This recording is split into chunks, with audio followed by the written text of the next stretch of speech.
Ayan guys, ito yung ating upgraded native chicken. Yan. So darag yung nanay niya, and then yung tatay niya is mistisong dong tao or dragon chicken. So pinababa muna natin dito sa lupa guys. Ito yung kasama niya. So bali dalawa lang sila. Ito yung babae. So ito yung ating nag-iisang brood hen guys.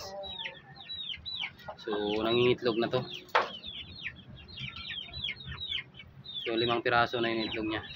Yan. Ang ating mga pasisiw is dito na. Yan. So 9 na piraso yan. So ito pa yung iba. Yan. Yan guys, so 1 month old. Yan. So babain natin yung iba para maka-exercise naman yung paa nila. Yan. Yes. Yan sila. So ito yung itlog ng ating brood hen. Ayan, 5 piraso na yan guys. So yung isa na native natin is 14 yung itlog, which is naglilimlim na. So ito yung ating gold. Ayan, gold.